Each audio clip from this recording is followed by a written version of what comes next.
Selamat datang di Kisah Mencekam, tempat di mana setiap cerita datang untuk memukau keberanianmu.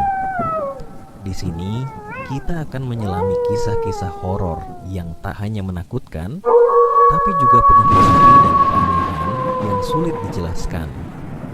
Siapkan dirimu, matikan lampu, dan dengarkan dengan penuh perhatian. Karena kegelapan yang akan kita masuki tak pernah sama seperti yang kamu bayangkan.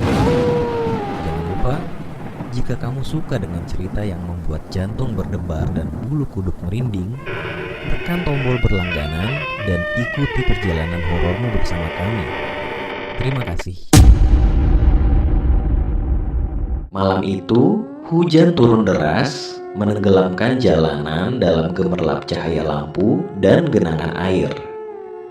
Sari, seorang mahasiswi yang baru pulang dari tugas kuliah, bergegas menuju halte bus terakhir. Waktu menunjukkan hampir pukul 11 malam, dan suasana di sekitar halte terasa lengang. Angin dingin membawa aroma tanah basah dan samar-samar, bau anyir yang tidak biasa. Ketika bus tiba, Sari langsung naik tanpa berpikir panjang. Di dalam bus hanya ada beberapa penumpang. Seorang ibu dengan bayi, seorang pria tua yang tertidur di kursi belakang, dan seorang wanita yang duduk diam dengan wajah tertunduk. Sari memilih tempat duduk di dekat jendela, berharap bisa menikmati sisa perjalanan dengan tenang. Namun, sesuatu mulai terasa aneh. Saat bus mulai berjalan, Sari merasa ada yang memperhatikannya. Ia menoleh ke belakang, tetapi tidak ada yang terlihat mencurigakan. Hanya pria tua yang masih tertidur lelap. Tapi entah kenapa, ia merasa udara di dalam bus semakin dingin.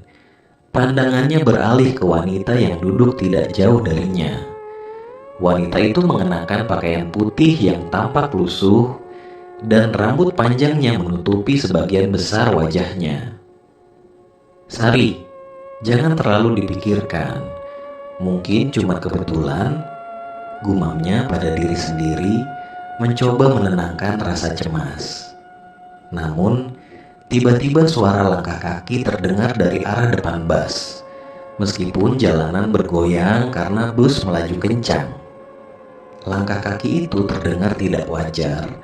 Hanya satu kaki yang menghentak berulang-ulang. Sari menoleh ke depan, tetapi yang ia lihat membuat bulu kuduknya berdiri. Di dekat pintu depan bus, ia melihat sepasang kaki tanpa tubuh. Kaki itu berdiri tegak di atas lantai bus, melangkah pelan menuju bagian belakang. Tanpa kepala atau badan, hanya kaki yang berjalan dengan sendirinya. Sari membekap mulutnya, menahan napas agar tidak berteriak. Ia memejamkan mata, berharap itu hanya halusinasi. Namun, ketika ia membuka mata, kaki itu sudah berada di dekat kursi seorang penumpang lainnya. Sari mencoba mengalihkan pandangannya ke arah lain, tetapi dari ujung mata, ia melihat sesuatu yang lebih mengerikan. Di kursi belakang, pria tua yang tadinya tertidur lelap kini terbangun. Namun, pria itu tidak memiliki kepala, hanya tubuh yang duduk tegak, sementara lehernya kosong seperti terputus dengan rapi. Anehnya, tubuh itu bergerak seperti biasa, mengangkat tangan seolah-olah menguap, lalu kembali bersandar. Ya Tuhan, apa ini? Bisik Sari, tubuhnya gemetar. Ia ingin berlari keluar dari bus, tetapi hujan di luar begitu deras, dan bus sedang melaju kencang di jalan sepi. Di tengah kebingungannya, wanita berambut panjang yang duduk di dekatnya perlahan-lahan menoleh. Sari ingin bersorak lega, mengira wanita itu manusia normal. Tetapi ketika wajah wanita itu terlihat, hatinya seakan berhenti berdetak. Wajah itu tidak memiliki apa-apa selain kulit rata. Tidak ada mata, hidung, atau mulut. Hanya permukaan datar seperti topeng kosong. Wanita itu berdiri perlahan, tubuhnya kaku seperti boneka kayu, Dengan suara serak, ia berkata, "Kau tidak seharusnya berada di sini." Bus tiba-tiba berhenti di sebuah pemberhentian kecil yang tidak dikenali Sari. Sopir bus yang sejak tadi diam dan tidak bereaksi terhadap keanehan di dalam menoleh ke belakang. Wajah sopir itu ternyata juga sama seperti wanita tadi, tanpa mata, hidung, atau mulut. Semuanya turun, perintah sopir dengan suara berat. Sari membeku di tempatnya. Ia tidak tahu harus berbuat apa. Penumpang lainnya termasuk ibu dengan bayi mulai turun satu persatu. Namun, saat bayi itu dibawa turun, Sari menyadari sesuatu yang menyeramkan. Bayi itu ternyata hanya seonggok kain yang dibungkus seperti manusia. Ketika Sari mencoba bangkit, sepasang kaki tanpa badan tadi tiba-tiba berdiri di depannya, menghalangi jalannya. Sari menjerit, tetapi suara jeritannya tenggelam dalam suara tawa aneh dari wanita muka rata. Di tengah kengerian itu, kepala pria tua tanpa tubuh tadi melayang dari belakang bus, mendekati Sari sambil berbisik, "Pergi sekarang, atau kau akan menjadi salah satu dari kami." Sari, dengan seluruh kekuatan yang tersisa, berlari keluar bus tanpa memedulikan hujan deras. Ia terus berlari, meski tidak tahu kemana harus pergi. Ketika ia menoleh ke belakang, bus itu sudah hilang, seolah-olah tidak pernah ada. Keesokan paginya, Sari ditemukan oleh seorang warga di dekat jalan raya. Ia duduk meringkuk di tepi jalan, basah kuyup dan gemetar. Ketika orang itu mencoba bertanya apa yang terjadi, Sari hanya bergumam, "Bus, kepala, kaki." Ketika warga itu menyelidiki lebih jauh, ia menemukan fakta yang mengejutkan. Jalanan tempat Sari ditemukan adalah lokasi kecelakaan bus yang terjadi 15 tahun lalu. Dalam kecelakaan itu, sebuah bus menabrak jurang setelah sopirnya tertidur. Sebagian besar penumpangnya meninggal dunia, banyak yang tubuhnya tidak utuh lagi. Sejak kejadian itu, sering terdengar cerita tentang bus hantu yang melintas di jalan itu pada malam hari, membawa penumpang-penumpang yang tak pernah mencapai tujuan mereka. Dan kini, Sari menjadi salah satu saksi dari cerita kelam itu, membawa mimpi buruk yang mungkin tidak akan pernah hilang. Setelah kejadian traumatis itu, Sari mencoba melupakan pengalaman mengerikan yang ia alami. Namun, rasa takutnya terhadap bus malam semakin kuat. Ia memilih naik ojek atau kendaraan lain, meski harus membayar lebih mahal. Namun, suatu malam, keadaan memaksanya kembali naik bus. Hujan kembali turun deras, membuat suasana malam menjadi suram. Waktu sudah menunjukkan hampir tengah malam, dan hanya ada satu bus yang melintas di halte tempat Sari menunggu. Rasa takut menghantui, tapi ia tidak punya pilihan lain. "Semoga ini bus biasa," gumamnya pelan. Ketika pintu bus terbuka, Sari ragu-ragu melangkah masuk. Suasana di dalam bus terasa sangat sunyi, bahkan lebih mencekam daripada sebelumnya. Hanya ada beberapa penumpang, tapi kali ini wajah mereka semua terlihat normal. Sari mencoba meyakinkan dirinya bahwa ini hanyalah bus biasa. Namun, beberapa saat setelah bus mulai melaju, ia menyadari ada yang tidak wajar. Saat bus melintasi jalan yang sepi dan gelap, Sari melihat seorang pria naik dari pemberhentian berikutnya. Pria itu mengenakan jas hitam lusuh dan membawa koper tua. Ia duduk di barisan depan, tak jauh dari sopir.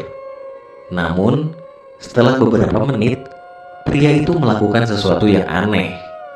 Ia membuka kopernya dan mengeluarkan kepala manusia yang masih segar dengan darah yang menetes. Sari menahan jeritan dan memalingkan muka. Ketika ia mencoba mengalihkan perhatian, matanya bertemu dengan seorang wanita di kursi belakang. Wanita itu terlihat sedang menggendong bayi. Namun, Bayi itu perlahan membuka mata, dan bukannya mata normal, yang terlihat adalah rongga kosong hitam pekat.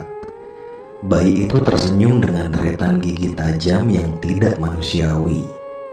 Sari segera berpaling lagi, tetapi semakin ia mencoba menghindar, semakin banyak hal yang ia lihat.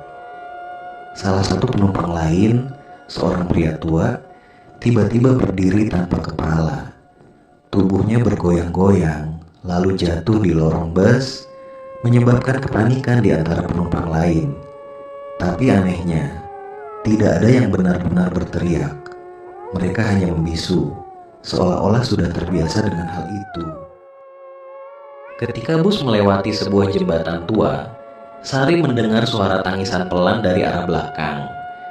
Awalnya ia mengabaikannya, tetapi suara itu semakin keras, disertai dengan bunyi langkah kaki yang aneh. Ia akhirnya memberanikan diri untuk melihat ke belakang, dan di sana ia melihat sesuatu yang membuat tubuhnya membeku. Di lorong belakang bus, seorang wanita tanpa wajah merangkak ke arahnya. Tubuh wanita itu bergerak dengan cara yang tidak wajar, tulang-tulangnya berderak setiap kali ia bergerak maju. Sari menahan napas, berharap wanita itu berhenti, tetapi wanita itu semakin dekat, lalu mengangkat wajahnya yang rata tepat di depan Sari. "Kenapa kau kembali?" Suara serak keluar dari sesuatu yang seharusnya tidak bisa berbicara. Sari mencoba berteriak, tetapi suara itu tidak keluar. Ketika ia mundur ke kursinya, sosok lain muncul dari jendela bus. Bayangan seorang pria yang hanya memiliki tubuh bagian atas. Tubuh itu tergantung di luar kaca, mengetuk-ngetuk jendela dengan tangan yang dipenuhi luka menganga. "Turun dari sini," bisik pria itu. "Sekarang." Sari berusaha mengumpulkan keberanian untuk bangkit, tetapi kakinya terasa kaku. Ketika ia mencoba berdiri, lampu bus tiba-tiba berkedip-kedip. Dalam keremangan itu, semua penumpang mulai berubah. Wajah mereka yang tadinya terlihat normal, perlahan berubah menjadi sosok-sosok yang menyeramkan. Beberapa di antaranya memiliki wajah tanpa mata, beberapa memiliki luka besar di leher, dan yang lainnya bahkan tidak memiliki tubuh lengkap. Sopir bus yang sejak awal tidak banyak bergerak akhirnya menoleh. Ketika wajahnya terlihat, Sari ingin pingsan. Wajah sopir itu penuh dengan luka bakar dan matanya menyala merah seperti bara api. "Tujuan kita sudah dekat," kata sopir itu dengan suara menggelegar. Bus tiba-tiba berhenti di sebuah jalan kecil yang dikelilingi oleh pepohonan. Sari menyadari bahwa tempat itu adalah lokasi kecelakaan bus yang pernah ia dengar dari cerita warga. Ia ingin turun, tetapi pintu bus tidak terbuka. Saat itulah pintu belakang bus terbuka dengan sendirinya, dan dari sana sesuatu yang lebih mengerikan muncul. Sebuah tubuh tanpa kepala, namun tubuh itu memegang kepala manusia yang tampak seperti baru saja dipotong. Tubuh itu berjalan perlahan ke arah Sari, membawa kepala tersebut seperti menawarkan sesuatu. "Kau harus mengambilnya." Suara tubuh itu terdengar di seluruh bus. Sari memejamkan mata dan mulai berdoa. Ia merasakan hawa dingin menjalar di sekelilingnya. Tetapi tiba-tiba, bus itu kembali melaju, kali ini dengan kecepatan yang tidak wajar. Semua penumpang, termasuk makhluk-makhluk menyeramkan tadi, menghilang seketika. Sari ditemukan pingsan di halte bus oleh seorang petugas kebersihan. Ketika ia sadar, ia langsung menceritakan semuanya, tetapi petugas itu hanya menggelengkan kepala. "Nona, bus malam yang lewat di sini hanya ada satu, dan itu adalah bus yang mengalami kecelakaan 15 tahun lalu," katanya. Sejak saat itu, Sari tidak pernah lagi berani naik bus malam. Namun, dalam mimpinya, Ia terus melihat sosok-sosok penumpang bus itu, seolah-olah mereka masih menunggunya untuk kembali menyelesaikan perjalanan yang tak pernah mereka tuntaskan. Beberapa minggu setelah insiden traumatis Sari, bus hantu itu kembali melintas di halte yang sama. Kali ini, seorang pria muda bernama Anton yang baru pulang kerja lembur terpaksa menunggu bus malam terakhir. Jam sudah menunjukkan hampir tengah malam dan hujan deras membuatnya tidak punya pilihan selain naik bus yang tiba-tiba muncul di tengah gelap. Bus itu terlihat tua, dengan cat yang sudah pudar dan lampu yang berkedip-kedip. Anton sempat ragu, tapi ia berpikir, ini hanya bus biasa, tidak ada yang perlu ditakuti. Dengan berat hati, ia naik ke dalam.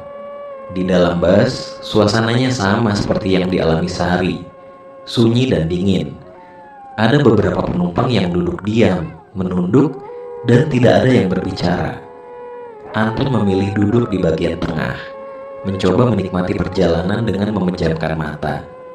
Namun, keanehan mulai terasa sejak awal perjalanan.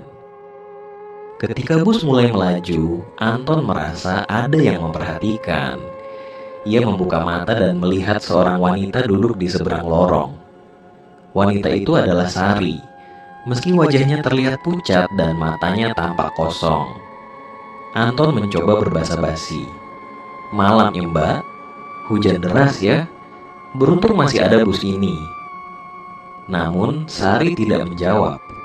Ia hanya menatap lurus ke depan tanpa ekspresi, seolah-olah tidak mendengar apapun.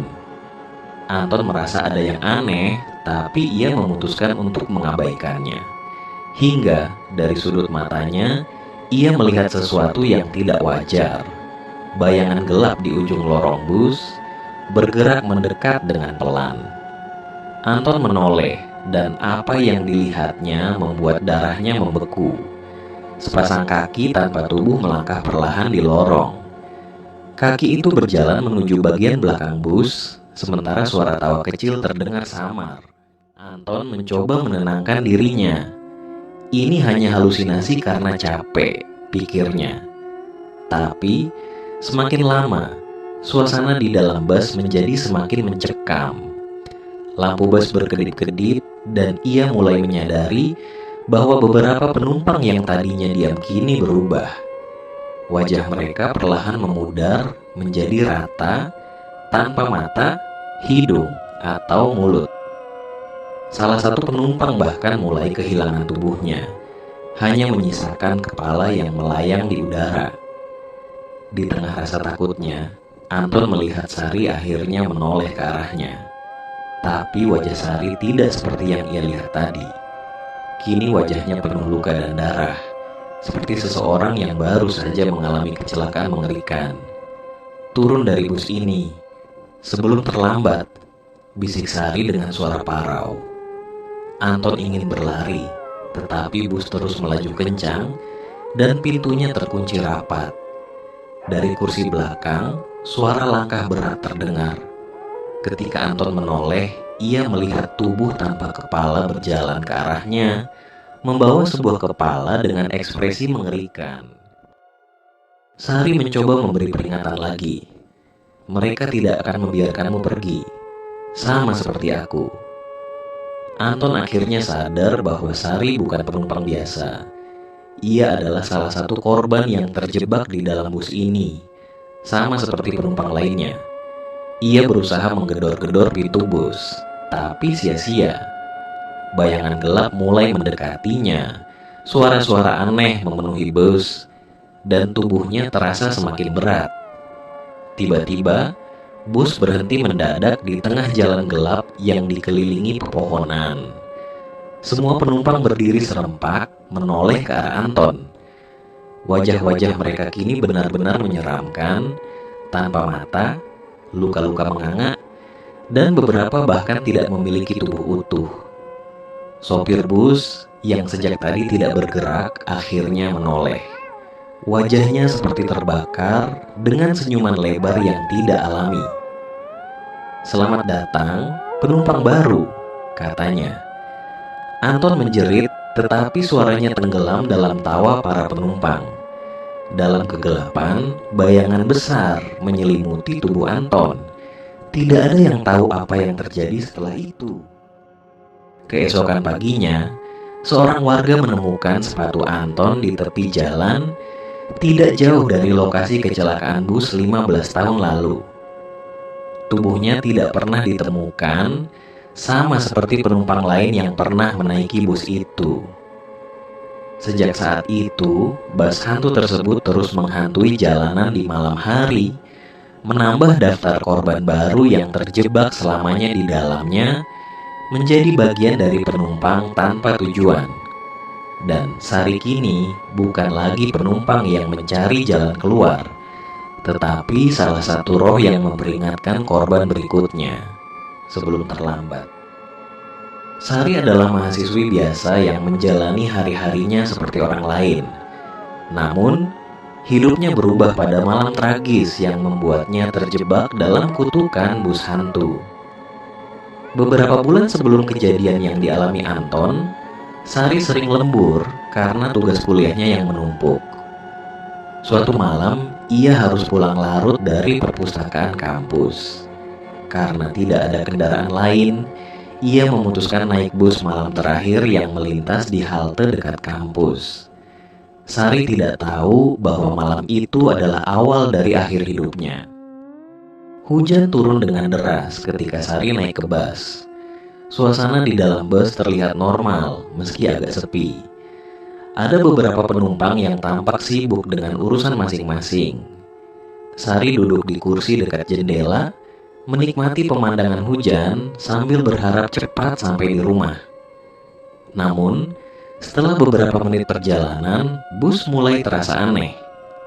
Sopirnya mengemudi dengan kecepatan yang tidak wajar, seperti terburu-buru menuju sesuatu. Ketika Sari mencoba bertanya kepada sopir mengapa ia mengemudi begitu cepat, sopir itu hanya diam, dengan tatapan kosong yang tidak normal. Perasaan Sari mulai tidak enak. Ia melihat ke arah penumpang lain, tetapi mereka tampak seperti patung, membeku di tempat, tidak bereaksi terhadap apapun. Salah satu penumpang bahkan terlihat memegang koper dengan erat. Tetapi ketika Sari melihat lebih dekat, tangannya tampak terlalu pucat, seperti mayat. Di tengah perjalanan, bus melintasi jalan yang sangat sepi, dikelilingi pepohonan lebat. Saat itulah Sari menyadari bahwa bus tidak mengambil rute biasa. Ia mencoba menghubungi seseorang lewat ponselnya, tetapi tidak ada sinyal. Panik, ia berdiri dan berjalan ke depan untuk meminta sopir berhenti. Ketika Sari mencapai depan bus, ia melihat sesuatu yang membuat darahnya membeku. Sopir bus tidak memiliki wajah, hanya kulit rata tanpa mata, hidung, atau mulut. Dalam kepanikan, Sari berteriak, tetapi pada saat yang sama, bus kehilangan kendali. Bus menabrak sesuatu di jalan, meluncur ke sisi jalan yang licin karena hujan, lalu terguling ke jurang. Semua yang ada di dalamnya berteriak sebelum akhirnya suara dentuman keras mengakhiri segalanya. Sari tidak langsung meninggal. Ia terjepit di antara kursi dengan luka parah di tubuhnya. Dalam rasa sakitnya, ia melihat hal yang tidak masuk akal. Para penumpang yang lain, yang tampaknya juga terluka, berdiri dengan cara yang tidak wajar. Kepala mereka berputar, tubuh mereka patah, tetapi mereka bergerak seperti boneka. Sebelum Sari kehilangan kesadarannya, ia melihat sesuatu mendekat, seorang wanita dengan wajah rata dan tubuh yang tampak melayang di udara. Wanita itu menatap Sari, lalu berbisik, "Kau akan bersama kami selamanya." Ketika Sari membuka matanya, ia tidak berada di dunia yang sama lagi.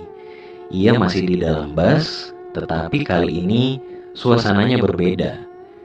Bus itu terasa gelap, dingin, dan penumpangnya bukan lagi manusia hidup. Mereka adalah roh-roh penasaran, korban kecelakaan masa lalu yang terjebak di dalam kutukan bus hantu. Sopir bus, yang kini ia sadari adalah sosok gaib, berbicara dengan suara menggelegar. "Selamat datang di perjalanan terakhirmu, Sari. Kau kini salah satu dari kami." Sari menangis, memohon agar dilepaskan, tetapi tidak ada yang mendengar. Kutukan bus itu begitu kuat. Ia akhirnya menyadari bahwa ia telah meninggal dan tidak ada jalan keluar. Sari menjadi salah satu penumpang, terjebak dalam perjalanan abadi tanpa tujuan.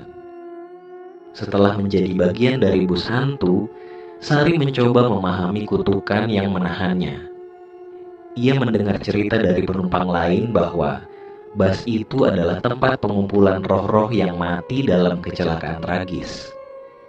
Setiap beberapa waktu, bus akan mencari penumpang baru, menarik mereka ke dalam kutukan yang sama. Ketika Anton naik bus itu, Sari merasa iba. Ia tidak ingin ada orang lain yang mengalami nasib serupa. Ia mencoba memberi peringatan, meski tahu bahwa memperingatkan penumpang baru adalah hal yang berbahaya. Makhluk-makhluk lain di dalam bus tidak akan membiarkannya dengan mudah. Namun, usaha Sari sia-sia. Anton, seperti dirinya, menjadi korban berikutnya. Kini, Sari dan Anton menjadi bagian dari rombongan bus hantu. Bersama puluhan jiwa lainnya, terjebak dalam perjalanan tak berujung di malam-malam penuh hujan. Bus itu terus melaju, mencari korban baru. Malam kembali turun, hujan deras menghantam aspal jalanan yang lengang. Bus tua dengan cat mengelupas itu melaju di jalan sepi. Lampu depannya berkedip seperti menandakan keberadaan sesuatu yang tidak kasat mata. Di dalamnya, roh-roh yang telah terjebak selama bertahun-tahun duduk membisu. Wajah mereka pucat, beberapa tanpa bentuk manusiawi lagi, seolah tubuh mereka perlahan larut dalam kutukan. Di barisan depan, sopir bus mengemudi dengan senyum menakutkan. Tangannya yang penuh luka bakar memegang erat setir, sementara matanya yang bersinar merah memperhatikan jalan dengan intensitas tidak wajar. Bus itu kini mencari penumpang baru, jiwa lain yang akan menjadi bagian dari kutukan abadi. Malam itu, seorang gadis bernama Lina sedang berjalan pulang dari tempat kerjanya. Lina bekerja sebagai perawat malam di sebuah rumah sakit kecil.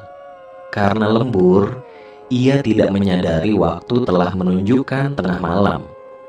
Saat hujan mulai turun, ia buru-buru menuju halte terdekat, berharap ada kendaraan yang melintas. Bus hantu itu muncul di depan matanya seperti penyelamat di tengah hujan deras. Tanpa curiga, Lina melangkah masuk. "Terima kasih, Pak," katanya kepada sopir yang hanya menanggapi dengan anggukan kecil tanpa senyuman. Di dalam bus, Lina merasa suasananya aneh. Hanya ada beberapa penumpang, semuanya diam. Tak satu pun menoleh ke arahnya. Namun, sesuatu tentang mereka terasa tidak wajar. Beberapa terlihat terlalu kaku, sementara yang lain tampak seperti berusaha menghindari tatapan Lina.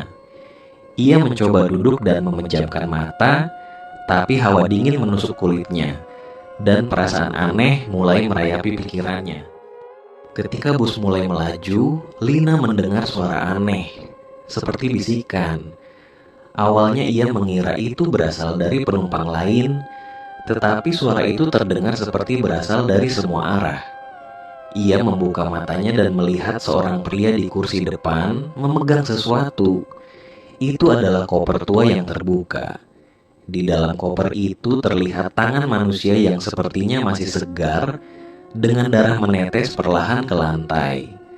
Ketika Lina hendak berteriak, pria itu menoleh ke arahnya. Wajahnya rata, tanpa mata, hidung, atau mulut, hanya kulit kosong. Lina memalingkan muka dengan napas tersengal. Ia mencoba menenangkan diri, tapi suara langkah kaki berat di lorong membuatnya menoleh lagi. Di ujung lorong bus, ia melihat sesuatu yang tidak akan pernah ia lupakan. Tubuh tanpa kepala berjalan perlahan ke arahnya, membawa sebuah kepala di tangannya. Kepala itu tersenyum padanya dengan mata yang menyala merah. "Ikutlah bersama kami," suara serak terdengar dari kepala itu, meskipun mulutnya tidak bergerak. Lina panik. Ia berdiri dari kursinya, mencoba berlari ke depan bus, tetapi jalan itu terasa semakin jauh. Tiba-tiba, ia merasakan tangan dingin mencengkeram bahunya. Ketika ia menoleh, ia melihat seorang wanita muda dengan luka di wajahnya. Itu adalah Sari. "Kamu harus turun, sekarang juga," bisik Sari. "Tapi bagaimana? Pintu terkunci," jawab Lina dengan suara gemetar. Sari menggeleng. "Kamu tidak bisa keluar dengan mudah. Mereka tidak akan membiarkanmu. Tapi kamu harus mencoba sebelum terlambat." Sebelum Lina sempat bertanya lebih lanjut, lampu bus tiba-tiba padam. Dalam kegelapan, terdengar suara tawa yang mengerikan dan langkah-langkah berat mendekat. Ketika lampu menyala kembali, bus itu penuh dengan makhluk-makhluk menyeramkan. Penumpang yang sebelumnya tampak normal, kini berubah menjadi sosok mengerikan. Wajah mereka rusak, tubuh mereka melayang, beberapa bahkan tidak memiliki bentuk manusia lagi. Bus melaju semakin cepat, seolah menembus dimensi lain. Lina melihat pemandangan di luar jendela berubah. Tidak lagi jalan biasa, melainkan ladang kosong yang dipenuhi pohon-pohon mati dan kabut tebal.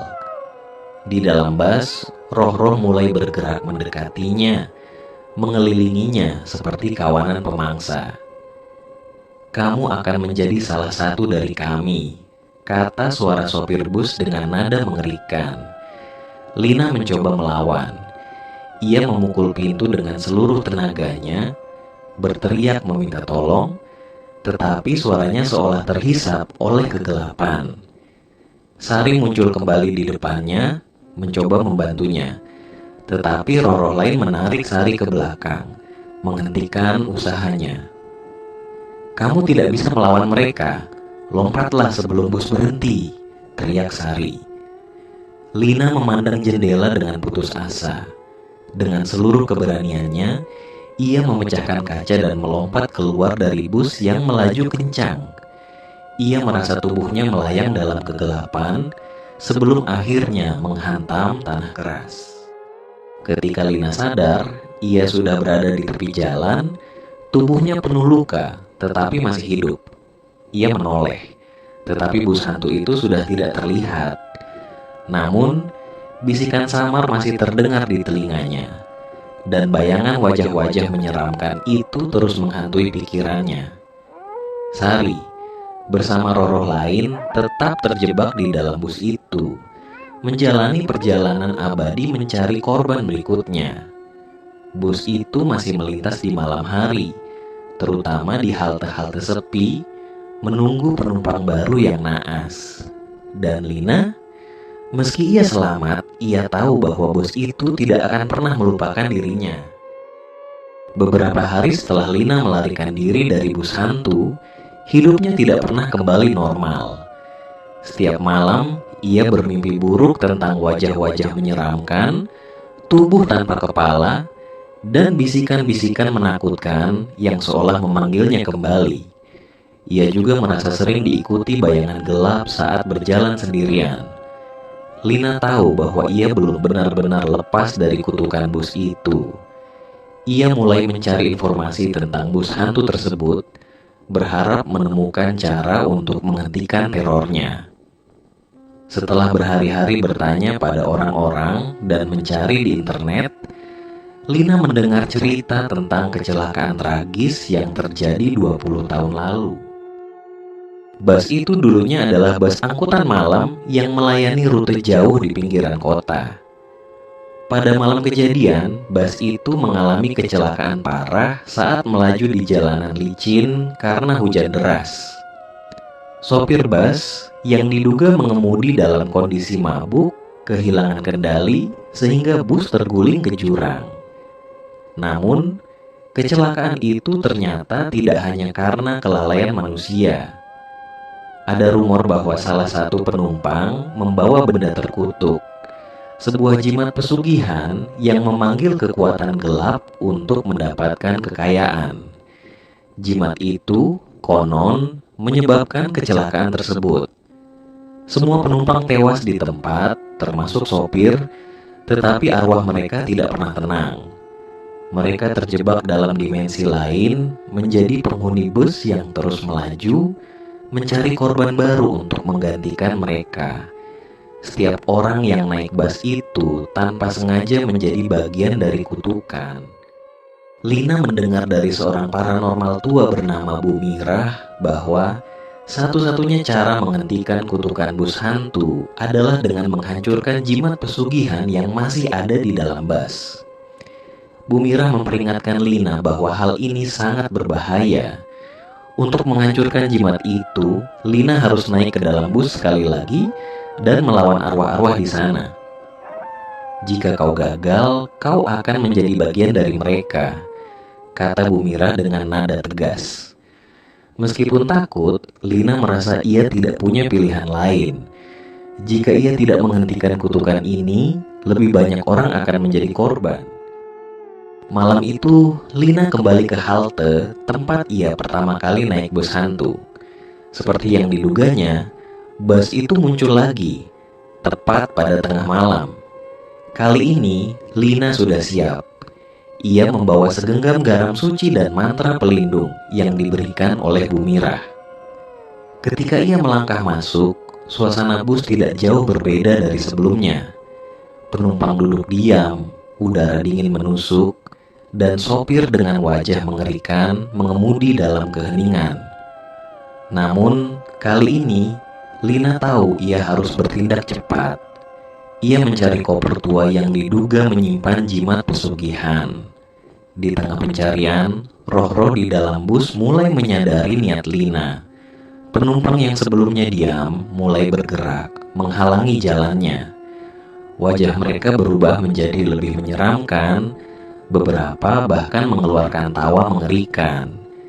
Di tengah kekacauan itu, Sari muncul kembali. "Aku akan membantumu," kata Sari.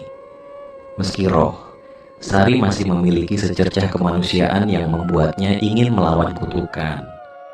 Dengan bantuan Sari, Lina berhasil menemukan koper tua di bawah kursi salah satu penumpang. Ketika ia membukanya, jimat pesugihan itu terlihat. Sebuah boneka kecil dengan wajah menyeramkan, terbuat dari kain tua yang berlumuran darah. Namun, begitu Lina menyentuh jimat itu, seluruh bus berguncang hebat. Roh-roh yang terkutuk mulai menjerit, dan sopir bus berdiri dari tempat duduknya, berjalan ke arah Lina dengan langkah berat. "Kau tidak akan menghancurkan ini," teriak sopir dengan suara seperti guntur. Lina mengingat mantra yang diajarkan Bu Mirah. Dengan gemetar, ia mengucapkannya sambil menaburkan garam suci di atas jimat. Jimat itu mulai berasap dan bus terasa seperti terbakar dari dalam. Sopir dan roh-roh lain mencoba menyerangnya, tetapi Sari berdiri di depan Lina, melindunginya. "Kau harus menyelesaikan ini," teriak Sari sebelum tubuhnya ditarik oleh kekuatan gelap. Dengan seluruh keberaniannya, Lina membakar jimat itu menggunakan korek api. Ketika api menyala, jeritan mengerikan memenuhi bus. Roh-roh yang terkutuk mulai menghilang satu persatu, termasuk Sari, yang tersenyum dengan air mata sebelum lenyap. Ketika jimat itu habis terbakar, bus hantu berhenti melaju. Lina merasa tubuhnya terlempar keluar dari bus. Ketika ia membuka matanya, ia sudah berada di tepi jalan dengan sinar matahari pagi menyinari wajahnya. Bus hantu itu tidak pernah terlihat lagi setelah malam itu. Kutukan telah berakhir dan roh-roh yang terjebak di dalamnya akhirnya bisa beristirahat dengan tenang. Lina kembali menjalani hidupnya. meski bayangan Sari dan roh-roh lain masih sering menghantui pikirannya. Namun, ia tahu bahwa ia telah menyelamatkan banyak nyawa dari kutukan mengerikan itu.